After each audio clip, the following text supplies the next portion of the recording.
Chapter 3, Karm Yog, the Yog of Action. Text 1. Arjuna said, O Janardana, O Kesava, why do you want to engage me in this ghastly warfare if you think that intelligence is better than fruitive work? Text 2. My intelligence is bewildered by your equivocal instructions. Therefore, please tell me decisively which will be most beneficial for me. Text 3. The Supreme Personality of Godhead said, O sinless Arjuna, I have already explained that there are two classes of men who try to realize the self. Some are inclined to understand it by empirical philosophical speculation, and others by devotional service. Text 4. Not by merely abstaining from work can one achieve freedom from reaction, nor by renunciation alone can one attain perfection. Text 5. Everyone is forced to act helplessly according to the qualities he has acquired from the modes of material nature. Therefore, no one can refrain from doing something, not even for a moment. Text 6. One who restrains the senses of action but whose mind dwells on sense objects certainly deludes himself and is called a pretender. Text 7. On the other hand, if a sincere person tries to control the active senses by the mind and begins karma yoga in Krishna consciousness without attachment, he is by far superior. Text 8. Perform your prescribed duty, for doing so is better than not working. One cannot even maintain one's physical body without work. Text 9. Work done as a sacrifice for Vishnu has to be performed, otherwise work causes bondage in this material world. Therefore, O son of Kunti, perform your prescribed duties for his satisfaction, and in that way you will always remain free from bondage. Text 10. In the beginning of creation, the Lord of all creatures sent forth generations of men and demigods, along with sacrifices for Vishnu, and blessed them by saying, Be thou happy by this yajna, sacrifice, because its performance will bestow upon you everything desirable for living happily and achieving liberation. Text 11. The demigods, being pleased by sacrifices, will also please you, and thus, by cooperation between men and demigods, prosperity will reign for all. Text 12. In charge of the various necessities of life, the demigods, being satisfied by the performance of yajna, sacrifice, will supply all necessities to you. But he who enjoys such gifts without offering them to the demigods in return is certainly a thief.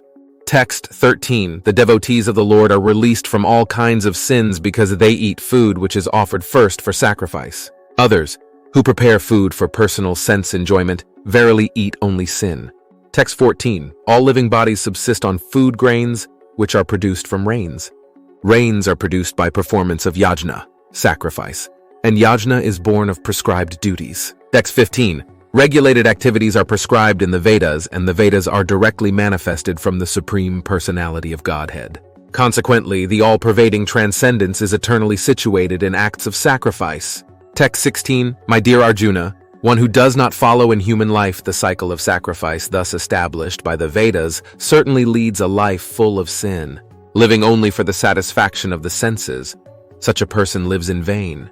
Text 17. But for one who takes pleasure in the self, whose human life is one of self-realization, and who is satisfied in the self only, fully satiated, for him there is no duty. Text 18. A self-realized man has no purpose to fulfill in the discharge of his prescribed duties, nor has he any reason not to perform such work, nor has he any need to depend on any other living being. Text 19. Therefore, without being attached to the fruits of activities, one should act as a matter of duty, for by working without attachment one attains the supreme. Text 20. Kings such as Janaka attained perfection solely by performance of prescribed duties. Therefore, just for the sake of educating the people in general, you should perform your work. Text 21. Whatever action a great man performs, common men follow, and whatever standards he sets by exemplary acts, all the world pursues. Text 22. O son of Partha, there is no work prescribed for me within all the 3 planetary systems, nor am I in want of anything, nor have I a need to obtain anything, and yet I am engaged in prescribed duties. Text 23. For if I ever failed to engage in carefully performing prescribed duties, O Partha, certainly all men would follow my path. Text 24. If I did not perform prescribed duties, all these worlds would be put to ruination. I would be the cause of creating unwanted population, and I would thereby destroy the peace of all living beings. Text 25. As the ignorant perform their duties with attachment to results, the learned may similarly act, but without attachment, for the sake of leading people on the right path. Text 26. So as not to disrupt the minds of ignorant men attached to the fruitive results of prescribed duties, a learned person should not induce them to stop work. Rather, by working in the spirit of devotion, he should engage them in all sorts of activities for the gradual development of Krishna consciousness. Text 27. The spirit soul, bewildered by the influence of false ego, thinks himself the doer of activities that are in actuality carried out by the three modes of material nature. Text 28. One who is in knowledge of the absolute truth, O mighty armed, does not engage himself in the senses and sense gratification, knowing well the differences between work in devotion and work for fruitive results. Text 29.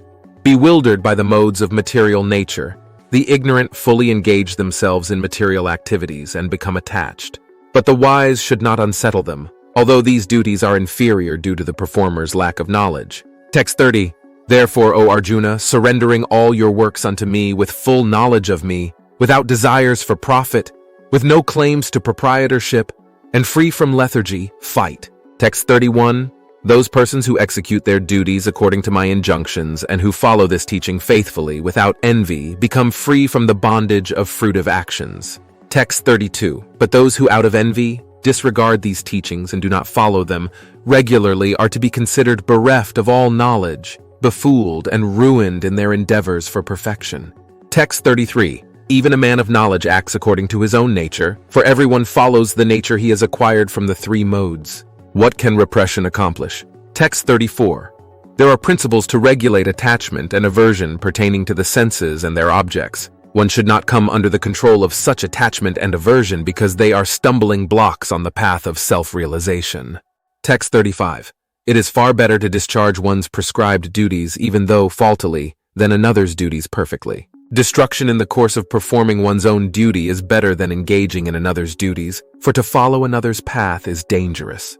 Text 36. Arjuna said, O descendant of Vrsni, by what is one impelled to sinful acts, even unwillingly as if engaged by force? Text 37. The Supreme Personality of Godhead said, It is lust only, Arjuna, which is born of contact with the material mode of passion and later transformed into wrath, and which is the all-devouring sinful enemy of this world.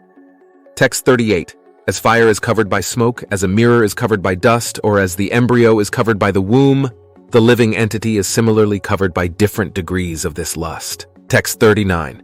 Thus the wise living entity's pure consciousness becomes covered by his eternal enemy in the form of lust, which is never satisfied and which burns like fire.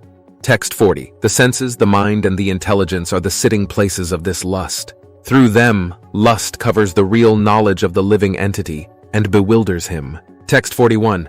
Therefore, O Arjuna, best of the Paratas, in the very beginning curb this great symbol of sin, lust, by regulating the senses and slay this destroyer of knowledge and self-realization. Text 42. The working senses are superior to dull matter. Mind is higher than the senses. Intelligence is still higher than the mind. And he, the soul, is even higher than the intelligence. Text 43. Thus knowing oneself to be transcendental to the material senses, mind, and intelligence, O mighty armed Arjuna, one should steady the mind by deliberate spiritual intelligence, Krishna consciousness, and thus, by spiritual strength, conquer this insatiable enemy known as lust. Thank you for watching. If you enjoyed this content, don't forget to hit the like button, share with your friends, and subscribe for more exciting updates.